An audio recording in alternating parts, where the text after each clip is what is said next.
जींद से खबर है, केंद्रीय मंत्री मनोहर लाल का जन्मदिन है। डिप्टी स्पीकर कृष्ण मिड्ढा ने उनके जन्मदिन पर उन्हें बधाई दी। लिखा कि मनोहर लाल ने बदली राजनीति की दिशा, मनोहर लाल के मॉडल की सराहना की है। बंगाल चुनाव को लेकर भी बोले डिप्टी स्पीकर, बंगाल के बाद अब पंजाब की बारी है, बांग्लादेश बनने से बचा लिया।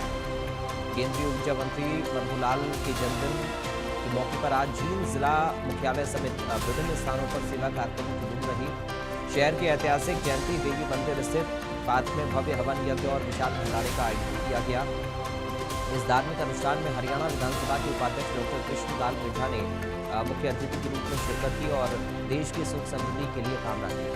मीडिया से रूबरू होते हुए डॉक्टर मिड्ढा ने पश्चिम बंगाल के चुनावी परिणामों पर ममता सरकार को आड़े हाथों किया। कहा, बंगाल में बीजेपी की प्रचंड जीत किसी सामान्य विजय से कहीं अधिक आतंक के अंत का प्रतीक है। ममता बनर्जी पर निशाना साधा। उन्होंने कहा कि वहां तानाशाही और अत्याचार की पराकाष्ठा थी। पिछले चुनावों में जिस तरह सैकड़ों कार्यकर्ताओं की हत्याएं की गईं, उसने बंगाल को दहशत के साए में धकेल दिया था। यदि इस बार भी बीजेपी न जीतती तो बंगाल को बांग्लादेश बनने से कोई नहीं रोक सकता था।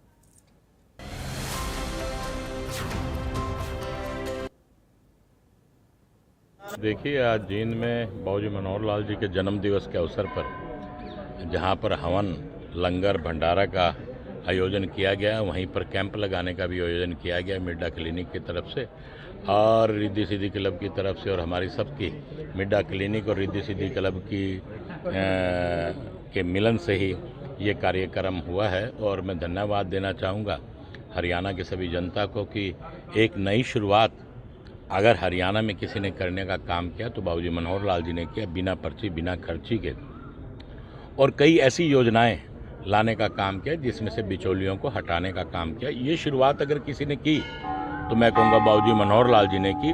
मैं पूरी हरियाणा की जनता को और पूरे भारत की जनता को बाबूजी मनोहर लाल जी के जन्म दिवस की हार्दिक शुभकामनाएं देता हूँ। और वहीं पर क्योंकि ऐसे आयोजन, महान विभूतियों के जन्म दिवस पर ऐसे आयोजन मनाए जाते हैं जिससे जनता को लाभ भी मिलता है और उनका मार्गदर्शन भी, और कहूँ कि उनकी जो नीतियाँ उन पर भी सोचने का एक अवसर मिलता है कि किस प्रकार से नीतियाँ बनाकर हरियाणा और देश का भला करने के लिए ये नीतियाँ बनाई जाती हैं। तो ये तो तय था, मैंने पहले भी कहा कि ये तय है कि मैं ये कहूँगा कि एक जैसे कहते हैं ना कि एक बहुत बड़े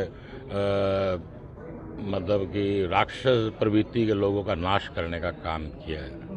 क्योंकि जो हालात आप उसको उस हिसाब से मत लगाइए, इस हिसाब से लगाइए। बंगाल अगर अब भी ममता के हाथों में चला जाता तो बांग्लादेश बनने से कोई नहीं रोक सकता था।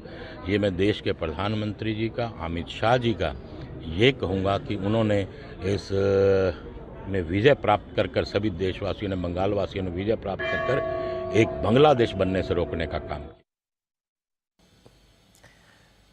पंजाब एवं हरियाणा हाईकोर्ट में